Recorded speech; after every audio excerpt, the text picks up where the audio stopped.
This is Thunder and Lightning here on SuperTalk Mississippi. Brian, Hadad, and Robbie Faulk here with you on a Monday morning. Thanks for joining us here at SuperTalk.fm or wherever it is that you get podcasts from. We appreciate all you guys out there, our great listeners, especially our servicemen and women out there taking care of us. I want to thank our sponsors over at Strange Brew Coffee House and Churn and Spoon Ice Cream.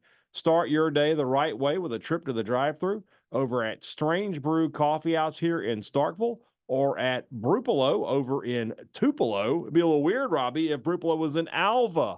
You know, I wasn't supposed to say anything. Well, I guess I was supposed to say anything, but I didn't want to disrupt you. But you're not supposed to do this on the show after the game. This is the things that are true, and what is true is that we do Strange Brew Coffee House after the things are true. Yeah. So, yeah. Do we want to go through with this, or we want to?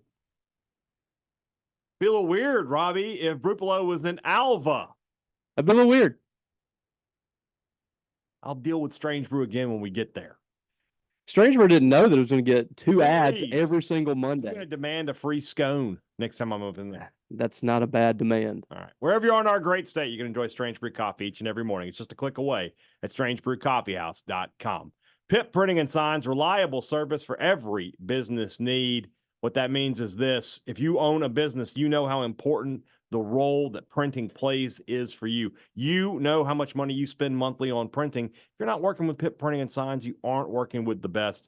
Give Pip Printing and Signs a call today and talk to them and get them on board with you and get the message of your business out there.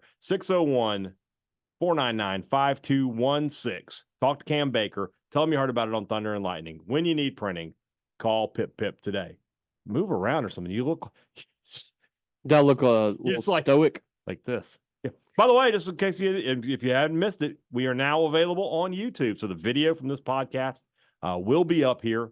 So you can watch and see all the mannerisms and the frustration that we go through on a daily basis. So this is how the sausage is made. Yeah, we're very low tech to start here. We hope to we're going to add some cool graphics at some point, but not today. Yeah, I want people to know this isn't the finished product. Just a start. People have asked for this. People want to see our faces for some reason. I don't know. So we're going to give it to them. We give people what they want. Strike a pose. That's right. There's nothing to it. Blue Steel. College CornerStore.com is the place to find the maroon and white merchandise that you are looking for, and I certainly know that you are looking for it. It's time to move forward. It's time to get behind some of these new logos. So do it. State script, interlocking, M over S. That's what you need to be wearing to the games. You can get all those great things at College Corner. 2 locations in the Jackson area, Ridgeland by Fleet Feet, Flowow by the Half Shell, or you can shop online at collegecornerstore.com. Restaurant Tyler is Starkville's flagship restaurant.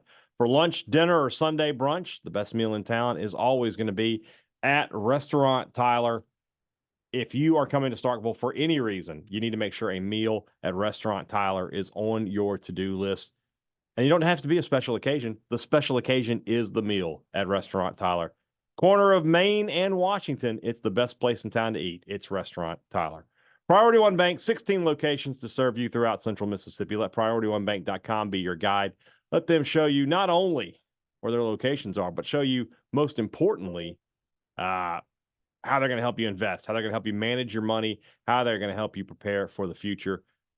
Now more than ever, it's so important to be able to talk to somebody about your money. When you have a question, you can't wait around for an answer. You need to call Priority One Bank and have that relationship with them. Let Priority One Bank make you their priority. Oh, we got some breaking news here real quick. Hold on. While I was talking, Arkansas had scored again. Oh, is that right? Yes. Yeah, so I don't know if I don't add that to the score. I don't know how that works. Arkansas 50-8. 50. Mississippi State 25. This is the 50 that Houston Nutt was talking about. That's what he was talking about the whole time. An absolute embarrassment from start to finish. I saw a podcast earlier today. Title was What Went Right, What Went Wrong. I'm like, somebody listen to that and tell me what he said went right. I want to know what he said. What went right? Nothing. There are a couple of bright spots on offense. Oh, well, I guess. I suppose. If we really want to dig deep, we could find those. I don't want to dig deep. I'm going to live here on the surface. Ooh. You can dig deep right now if you want. 58-25. Tell them, Faulk. Well, Ew. All right. Oh gosh. I mean, what else can we say at this point about this defense that hasn't already been said? It's like the opposite of like if you go to someone's like Hall of Fame or retirement. Like what else can we say about this person that hasn't been said? Yeah. That it's the opposite of that. Right. In that we've already said everything that needs to be said. It's the writing is on the wall. Everything's been done. Coleman Hutzler cannot move forward as the defensive coordinator at Mississippi State. You cannot move forward like this. I'm sorry.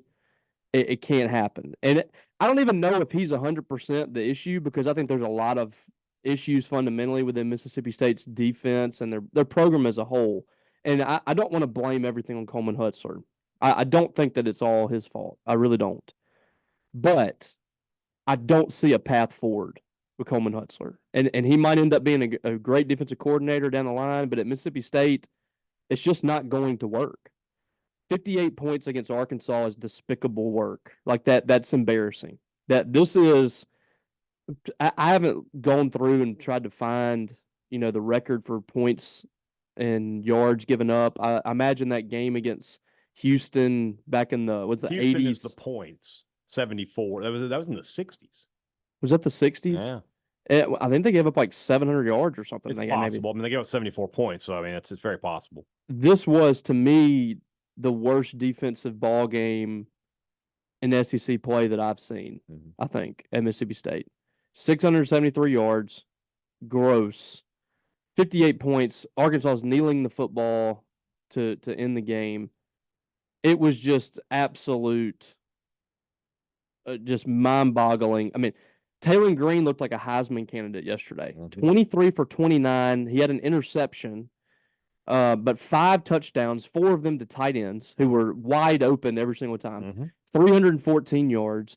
They had two rushers that almost had 100 yards. One of them had 175, and the other one, that's a freshman, and the other one had 98 on 11 carries. So in 27 carries, those two almost had 300 yards by themselves.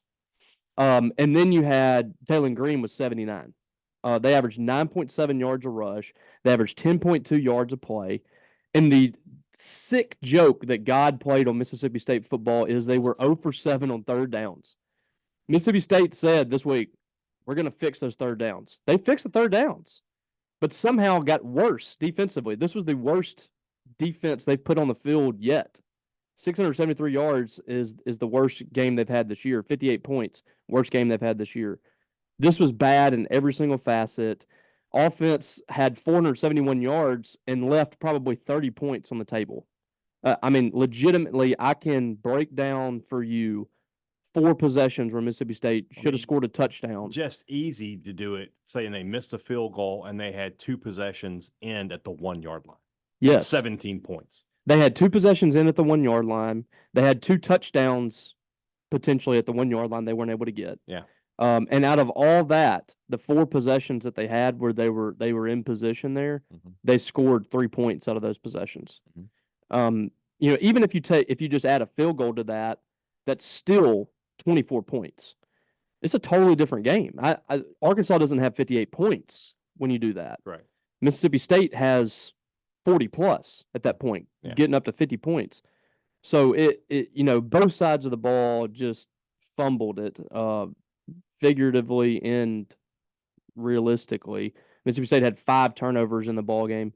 It was just a microcosm of what Mississippi State has become as a team right now.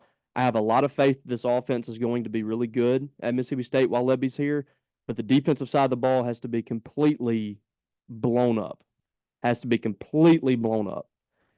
it's going to be a massive rebuild on that side of the ball, but it can't continue the way that it is.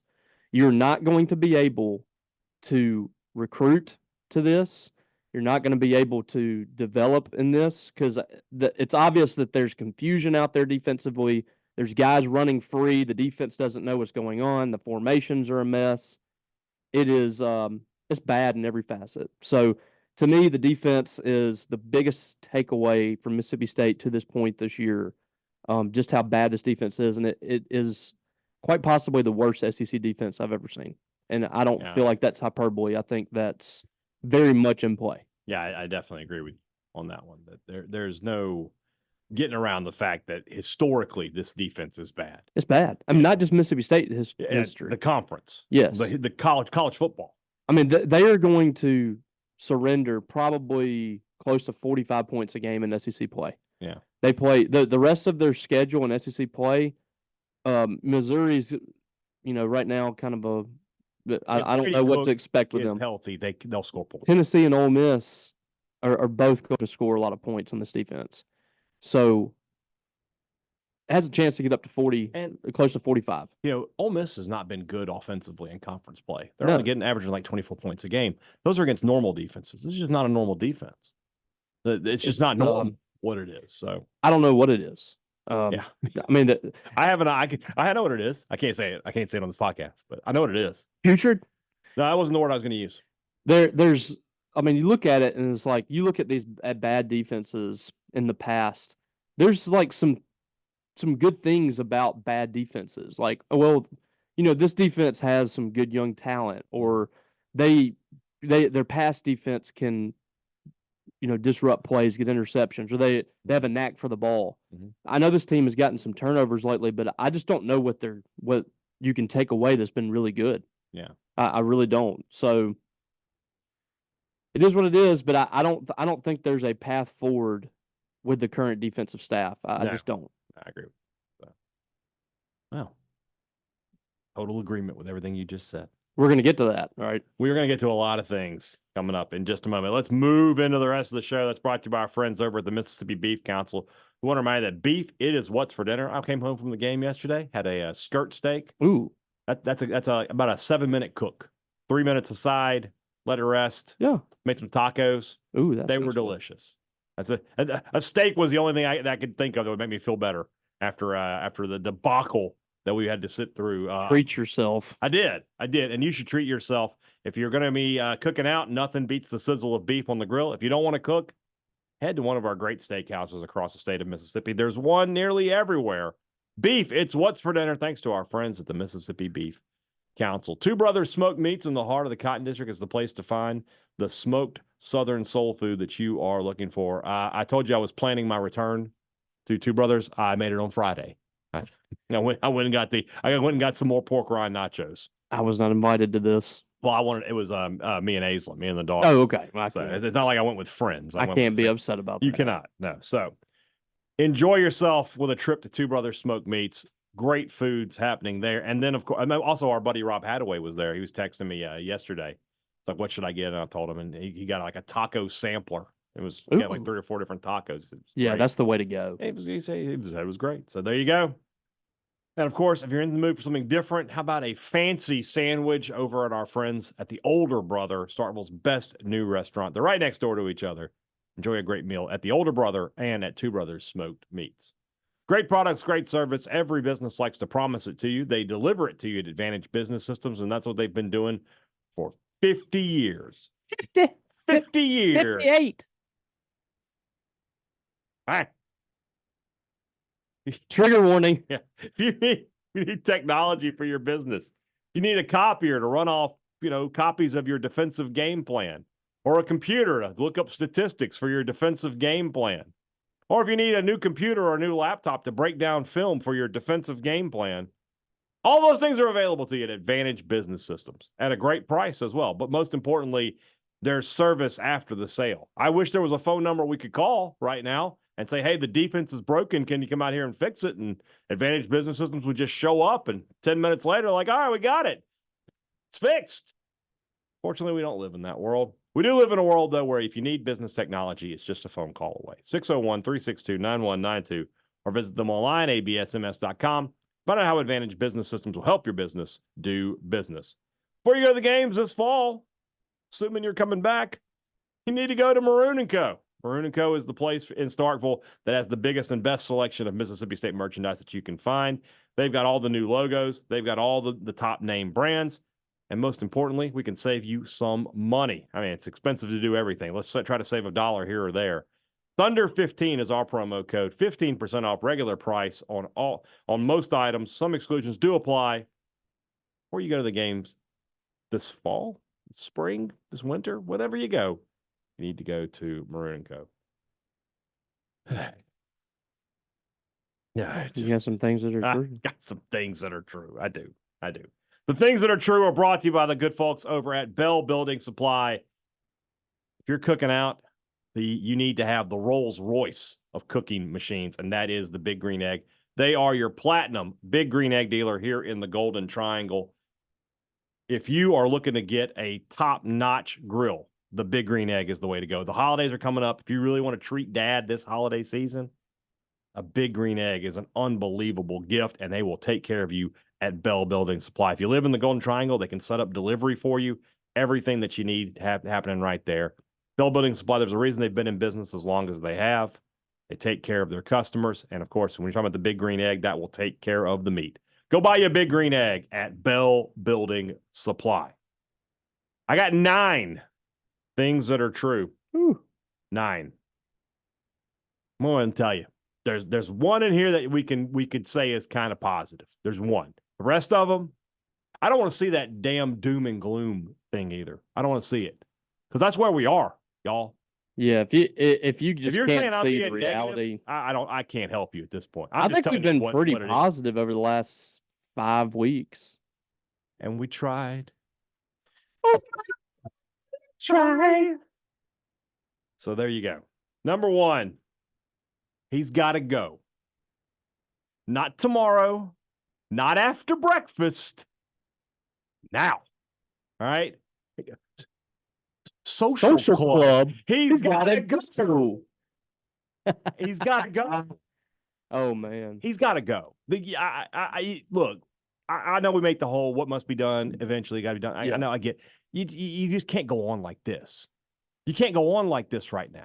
Don't you think like now is the time to do it? Do it. This is the time. You fired Arnett this time. You fired the head coach this time. Just get him out. Let Barnes run it the rest of the way. Yeah. Let an analyst or a GA take over the linebackers. It'll be fine. It almost never, when you get to this point, it almost never turns around. Yeah. Like, this is so bad. This is so egregious. There's no way that you can convince me that it can be fixed. Like, there's no way. Yeah. At least with, without going and getting someone else. I think this is the time to do it because you're going to have probably 25,000 people at the game if you're lucky on Saturday. We'll get to that. You're not. I mean, the give a crap is quickly fading. I mean, people really enjoyed that run where State was competing against Georgia, Texas, and Texas A&M. Now they want to win, and you're playing teams that you can beat. Arkansas looked like an unbeatable offense the other day, and they're 4-3. Right. I mean, I think they're good, but they shouldn't have done what they did to Mississippi State. I was at the game in 2012 when Johnny Manziel came here and was dominant on his way to the Heisman Trophy. Yeah. And Taylor Green looked better than that yet. Taylor Green looked like that. State couldn't get him on the ground. They couldn't stop him. That, to me, and like, again, I don't think that Coleman Hutzler is the biggest issue for Mississippi State, and that feels strange to kind of try to compute. I kind of disagree. Well, I think the talent is so bad. The talent is really bad, but there's not much that it shouldn't be this bad. Right. That's what I'm saying. I think there's a combination of the two, but he's in charge. That's right. The problem. Is like he was in charge, and everybody was upset when he was with Alabama during the playoffs and preparing for that.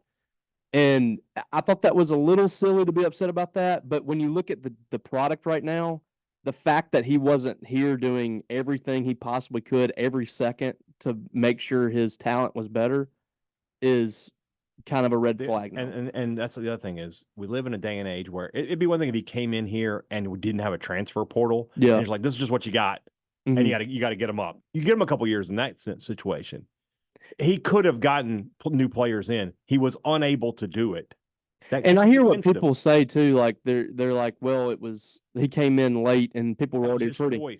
But also, he got a few guys to campus and didn't finish. And guys that he had coached before, or Matt Barnes had coached before, they couldn't finish. They couldn't get them committed. Of all the guys, Barnes, Hutzler, and Corey Bell. We got 2 guys from Memphis. That's it. Hutzler or Barnes used to coach at Ohio State. Couldn't get anybody down here. Well, he got a dude to visit. He had him to visit. Visit. But that's what I'm Who got its saying. visit? What are we talking about? Well, that's what I'm saying. Yeah. You got him on campus and You couldn't couldn't even get finish anybody it. from Alabama to visit. No, So it's he just got to go. it's beyond repair. There's just no fixing it. But did you see the some of the numbers? Mm-hmm. We'll save that for another day. But you're correct. We can't talk about it now. I mean, I can build a whole podcast around that. I don't want to put it in this segment. So, number 2. Trying to silence me. No. Number 2. You and I have been covering this team for a long time. Seen a lot of games against Arkansas. I have never seen that many Arkansas fans in the stadium. They knew. They knew they could win. Like, we need to go to this one because we're going to get the dub. It's going to be a good day for us. I have never. And again, we've been having that discussion for a long time about the faculty and the people on the east side selling their tickets. I mean, there were like 3,000 or 4,000 Arkansas fans just smattered across. It looked kind of like when State played Georgia. Yeah. There was just that much red over there interspersed among everything else. They all knew. They came down and they were like, we're going to win big and we'll have a great day out. I've never seen anything like that. The fans travel if they're 3 different things. The elite that have fans all over, they travel. Yes. They believe they're going to win the game big, or it's a venue they don't normally get to go to. Right. Like State fans, I think a good bit went to Texas. Yeah. I think some went to Georgia. I think Texas will bring a big crowd next year. Right. It's just a chance to experience. Yesterday was 100% because they knew they were going to win that game. Yeah, because they come here every year. Yeah. Every other year. So. And the tickets were, the like people talk about, the faculty or whatever. Those are getting sold on like Ticketmaster, those apps, and those they're not seeking out Arkansas fans and giving their tickets to them. They're putting them on the market. Right, whoever can buy them can buy them. But that's why we got to do something with the faculty tickets. Like put them in the upper deck. If you're not using your tickets, I don't know how you could follow that or whatever, but if you're not using your tickets, if a large majority of like faculty over there is not using them, they don't need to be there. On top of those are prime seats. Those are prime seats. That should be seats for people who donate thousands to the university. If you want to give discounted tickets to the faculty, that's fine. The upper deck is fine for them. What are they going to do? Complain? They're not using the tickets anyway. Yeah. So it's crazy, man. I've never seen anything like that from Arkansas. I've seen it, from like Alabama, from, like the Georgia elite programs. Yeah. From Arkansas, no. Number 3, speaking of crowds, we might have a bigger crowd at the Hump than we're going to see at Davis Wade this weekend. I saw somebody I think we only have like 35,000. Like, what? It's going to be tough to hit 35. I'm telling you right now, it's going to be tough to hit 20. I think they'll hit 20. Why would you come? Yeah, I mean, it's tough. Like that. This is what I feared after the Toledo game. Yeah. This is what I feared. But I thought that we're talking about visiting crowd. Yeah. There's no UMass fans coming. Well, I thought that the team had, they started to rally a little bit. Yeah. This one looked like I was concerned about this last week when I saw their faces post game after the Texas A&M game.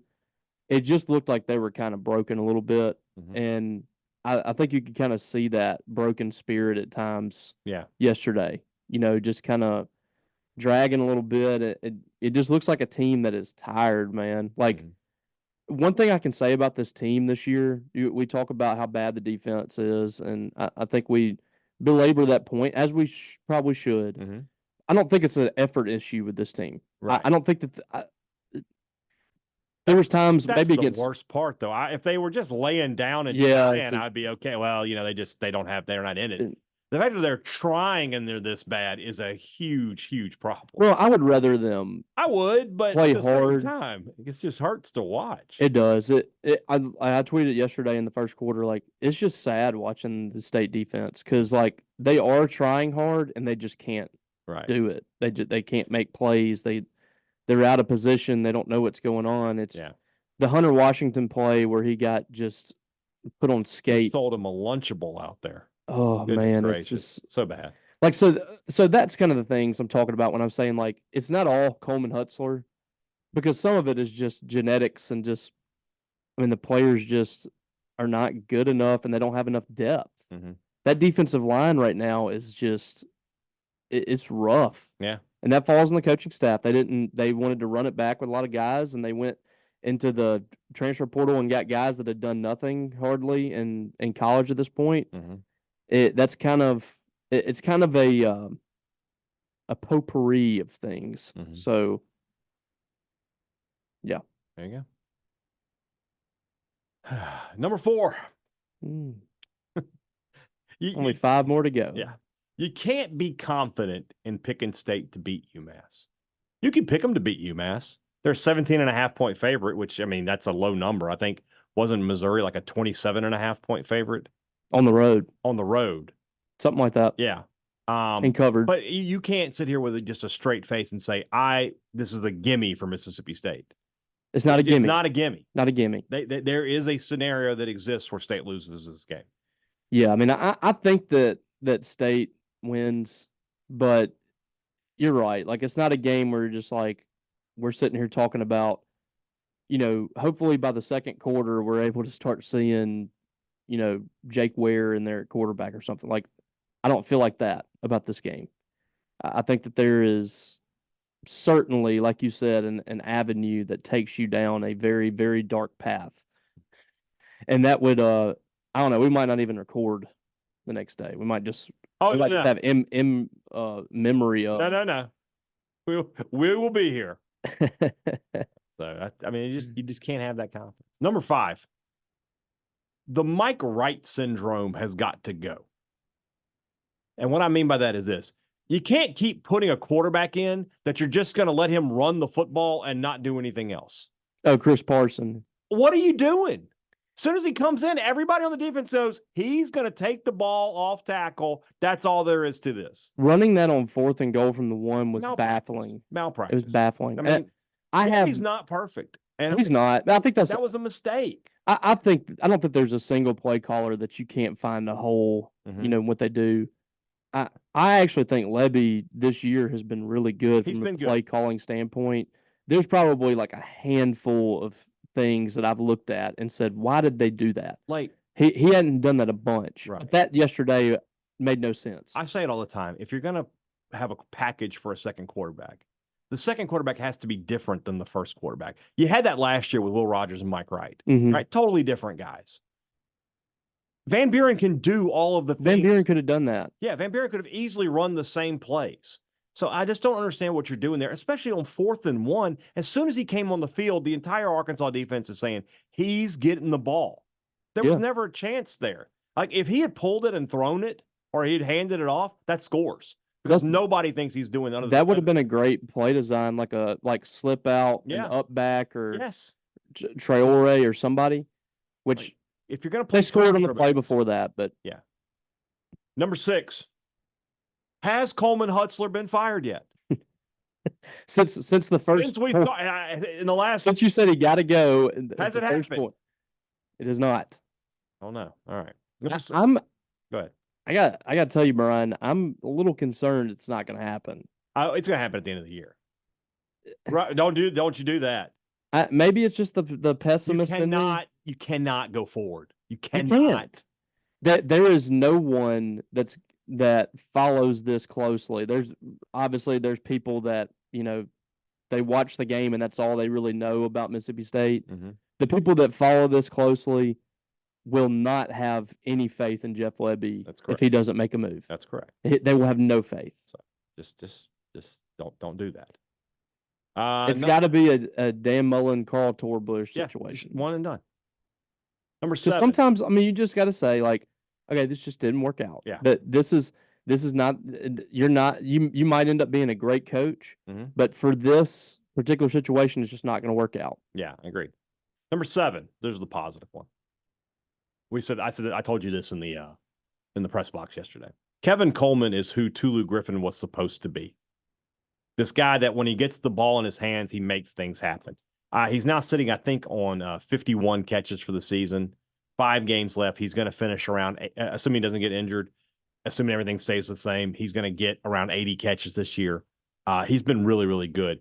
Him, Craver, those are 2 pieces you can build around with Van Buren. You hope that, something happens where Caleb Cunningham is interested. I can't see why he would be, but That's a story for another day.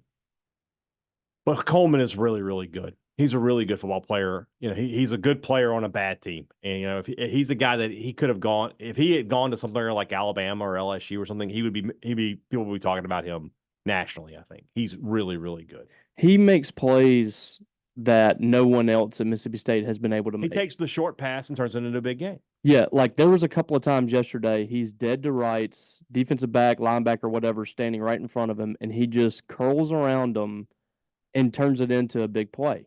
And Mississippi State has not had that at wide receiver. They just haven't. Right. Jamion Lewis did some good things, quick, twitchy guy. He wasn't like this. Right. Tula Griffin was a guy that I would say was like really good straight line speed. This is a different kind of quickness. He had 3 or 4 catches this year where he catches the ball with the back to the defense and is able to pivot and get upfield and get 15, 20. And then against Arizona State, it was an 80-yard game. Yeah. That's something that, when you watch a lot of soccer like I do, we talk about like the ability to turn. Like you have the ball at your feet and then you make a turn and get around the defender. He has that. Yeah. And not a lot of wide receivers have that. He's a really good football player. I hope he returns to Mississippi State next year and gets a chance to be on a better football team. I don't want to spend a ton of money on skill guys. Him and Craver, Craver, you do what it takes to keep them. That's a perception is reality thing. If you lose those guys, people are going to be like, what are we doing? Yeah. I have faith that they're going to get really good wide receivers in this offense, but you need to keep the continuity. Yeah, I agree. And those two are, they have the potential to be 2 of the best in the league. Agreed. Number 8. I can't tell you how many times I saw this on Twitter. I've seen it on some message boards. I'm just going to say it out loud, guys. Zach Arnett is not coming back to Mississippi State to coach. To be the defensive coordinator. People want him to come back. Oh, I've seen it all weekend. Oh. It was in my mentions earlier. Like, we should get him back. He should swallow his pride and come back. Like, that is not going to happen. People were enamored with bringing back people that were here earlier. Uniquely Mississippi State thing, but going back as far as I can remember, whenever there's a coaching search, it's always like, why don't we just bring back so-and-so? Andy Cannizzaro. Yeah. People want to bring Andy Cannizzaro back. Yeah. He was fired at a high school baseball program. They want to bring him back. Yes. Oh, like anytime there's an assistant coaching job in basketball open, what's Robert Kirby doing? Like, there's a Stan Jones. Yeah, there's a whole world of assistant coaches out there. Zach Arnett is not coming back to Mississippi State. Just let that die here. He's about to be a DC somewhere else next year. He will be somewhere else next year. By the way, I don't think it's any coincidence that Ole Miss's defense, I mean, they added us a lot of talent, don't get me wrong. They're a lot better than they were last year. I don't think Arnett's presence up there is being unfelt. No, he's helped them. Oh, I mean, and Pete Golding's a good defensive coordinator. He is. But I'm just saying that having Arnett has certainly. Yeah. I think let's be real though. The reason they're so good is their defensive line. Yeah, they have Nolan and Umamiel. If you control the line of scrimmage, your defense is going to follow suit. Agreed. Mississippi State doesn't have any talent on the defensive line right now or depth. They're not well. Last one, and this is one, Robbie. If we could talk for like 45 minutes. There is nothing about Mississippi State football that is appealing. The team is not good. The stadium is not state of the art. The experience for the fans is not great. State needs a total reboot of football from top to bottom. And I'm telling you about, like, they need somebody that goes in there. You've heard from VP of Common Sense, just somebody who just goes in there and says, okay, this is a problem. How quickly can we fix it? You had yesterday at the game, the ribbon boards were like 2 quarters behind on the scores. I mean, why do you even have these ribbon boards to update the scores if the scores aren't accurate? You were trying to rebrand your entire athletic department with the state script, but there are still banner M's in the stadium that would be easily replaceable. I understand you probably can't get to the one on top of the Jumbotron. That's fine. Well, somebody needs to. I think it's faded. It feels like it's 15 years old. It is 15 years old. But you have those 2 where the team comes out. Yeah. How much can it possibly cost to replace those with something that has the state script on there? It can't be much. Just little things like that. People have gotten on to us this weekend about the logo, and that's fine. I don't want to go too far down the road with that. By the way, we spent like 2 minutes on that I conversation agree. the other day, But a bunch of first off, these two things are not mutually exclusive. People want to hit us with the whole, oh, if we just had the logo, we would have won. Nobody is saying that. nobody said what that. we're saying, they're mutually exclusive. We can complain about the winning and the losing, but you can also, if State was undefeated right now, there'd probably be less complaints. But people would still be like, gosh, our uniforms aren't great. And it's just as simple as how you do the one thing, the little things, is how you do the big things. If you don't give a crap about little things, how can I trust you to give a crap about big things? And this university right now just needs somebody who can step in and say, we have a huge problem. Our fans, who we are begging to come to games to watch this miserable football team, 1-7, they feel disconnected. Mhm. They feel like they aren't getting their money's worth. They feel like we are looking down on them. Like we are telling them, you're going to take this pile of crap and live with it, because what other option do you have? You're going to start being an Alabama fan? No. Then that's just not a good place because at the end of the day, not only is Mississippi State the customers, but they're bankrolling the team. They're kind of like the owners too. It's like Green Bay Packers. Like, yeah, it's Mississippi State fans' money that's running literally everything about this program. This Saturday is going to be, I don't know if it'll be a slap in the face or a stark realization or not, but when that game starts and there's like 15 to 20,000 people in there in a 62,000 seat stadium that hasn't been full since 2018, somebody has to have the self-awareness and the common sense and the ability and the humility to look around and say, we have a problem that we need to fix. And so you fix a few little problems, and then that's what I used to tell when I was in restaurant management. We get our supervisor come in and give us a cleaning list, right? And like the number one, like clean the oven. Yeah, cleaning that oven is a you have to wait till you close. You take it apart. You take it to the car wash. Spray it with the pressure. Spray it down with a pressure washer. Put it back there. That's usually means you're getting home at like 5 a.m. That's one with save to the end, right? Yeah. Like wash the windows. Sweep the floor. Nobody notices it until it's bad. Do the little things and start building up some momentum to turn into the big things. Somebody has got to take hold of this. And I don't know if it's Zach Selman, if it's Mark Keenum, if it's Jeff Levy. I don't know who that person needs to be. I don't know who that person is that needs to step up and say, we have a huge problem. Our university is way behind in just with the way we take care of our fans. I mentioned it. I've mentioned it a million times. I went to the Ole Miss Arkansas game last year. That experience as a fan, look, I didn't have fun at the game because Ole Miss won. But the Ole Miss fans that are around me are having an unbelievable time. That game was tight. Arkansas could have won, but it was a party in there. And because they have created an atmosphere that leads to that. And I know when we talked to, Zach Salmon said that like they may have to put LED lights on the back burner and may have to put some sound improvements on the back burner. You just can't. You can't. You can't be the only team in the conference whose stadium is like that. Vanderbilt's probably they're finishing up their construction. When they're done, my guess is they're going to be right there.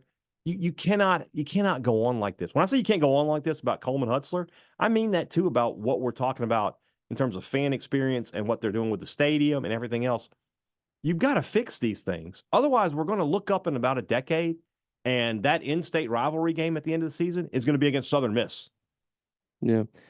I think people they listen to what we do and they just dismiss it immediately because they call it complaining. Mm-hmm. And it's really not complaining.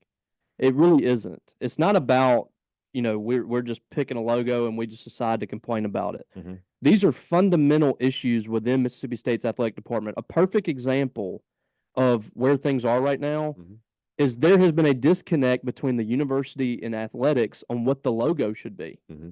Both sides have been, athletics just kind of goes into we're going to use the state script. And the university says, no, it doesn't market Mississippi State. We're not going to use the state script.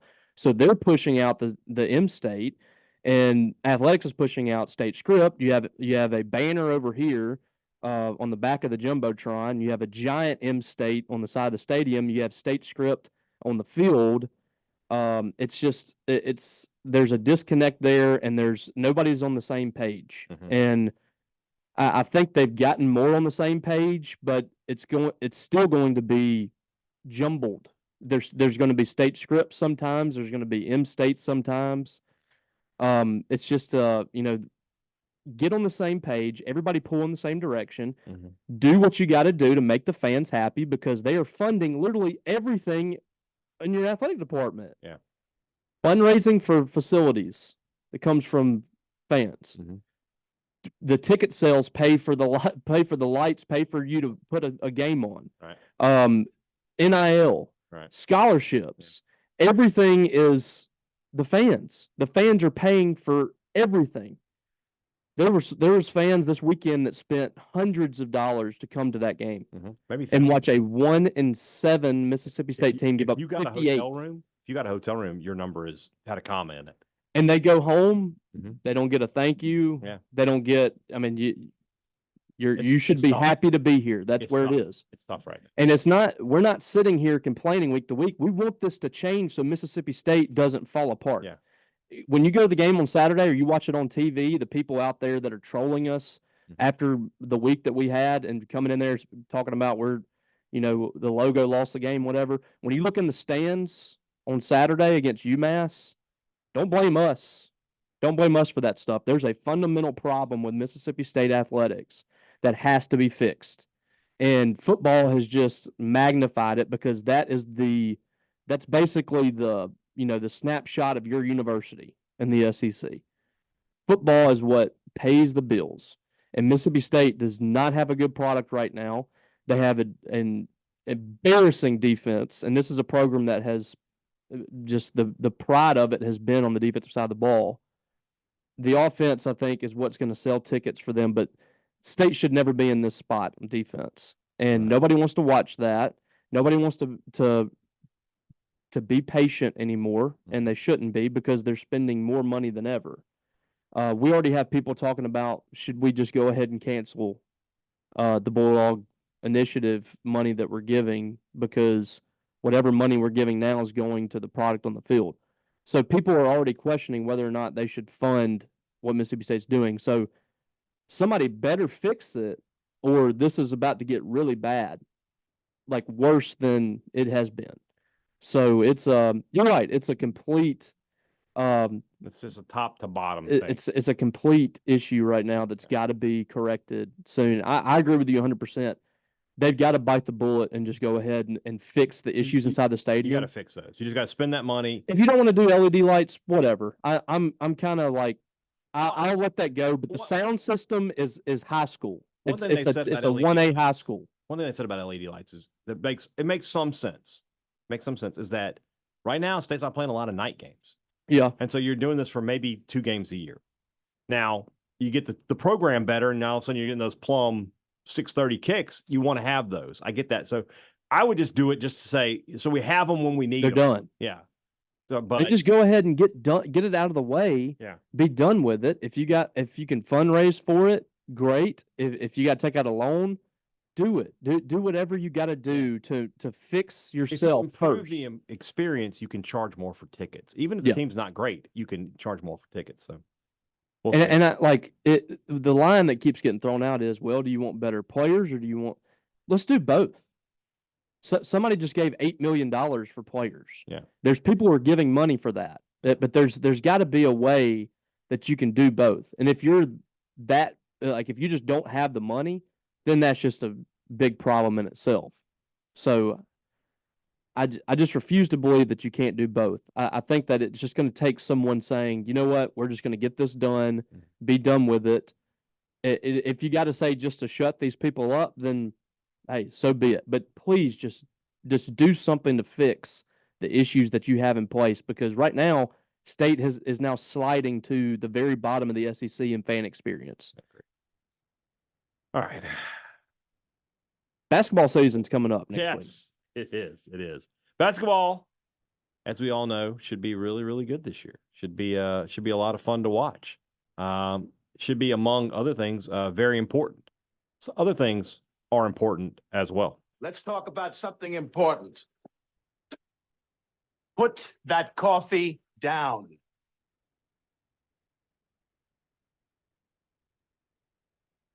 Coffee's for closers only. As you know, Coffee is for Closers is brought to you by the good folks over at Strange Brew Coffee House. StrangeBrewCoffeehouse.com is the place to find the Strange Brew coffee that you're looking for if you want it delivered right to your door. The holiday season's coming up. If you've got a coffee lover in your house, hit them up with Strange Brew Coffee.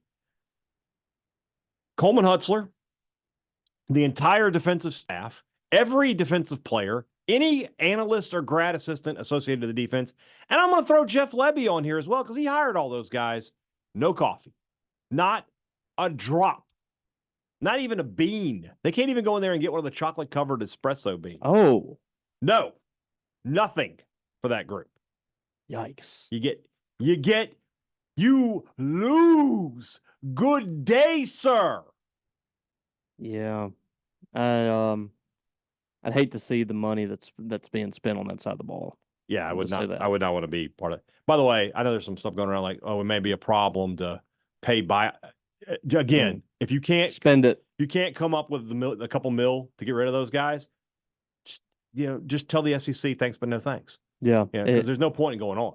If you're going to sacrifice, winning games just to save a buck, you got some big fundamental problems that goes right back to what we were just talking about.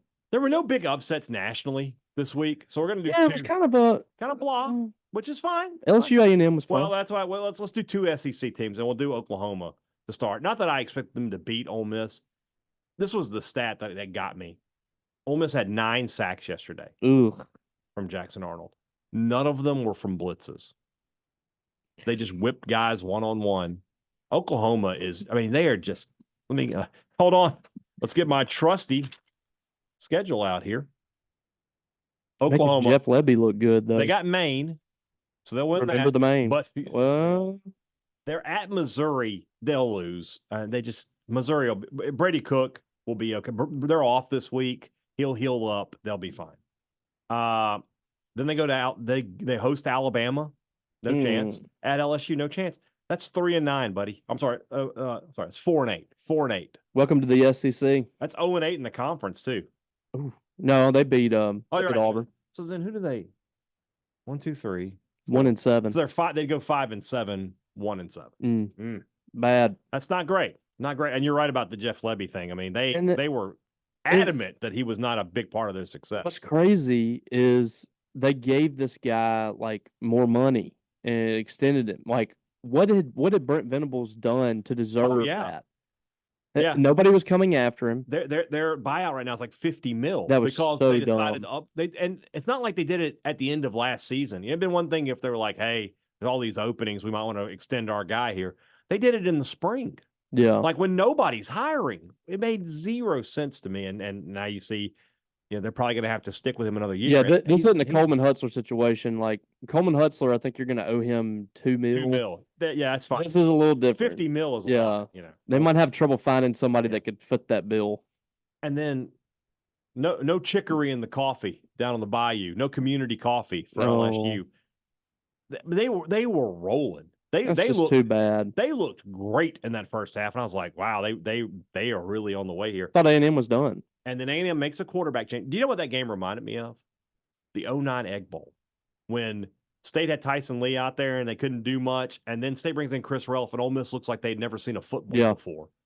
And that's what happened. Marcel Reed, who has got to be the starting quarterback now. Oh yeah, you can't go back now. They're on track. They should not. Their next games, they're at South Carolina. They'll be favored. Obviously, New Mexico State favored. At Auburn favored. They're going to be favored in every game the rest of the way. Then they host Texas. They could be favored in that. Yeah. You remember before they played Missouri that they didn't think that Wigman was coming back. He came back and they put him. Game. They were a lot of people were surprised that they were starting Wigman. Yeah. Because Marcel Reed had been so good. Yeah.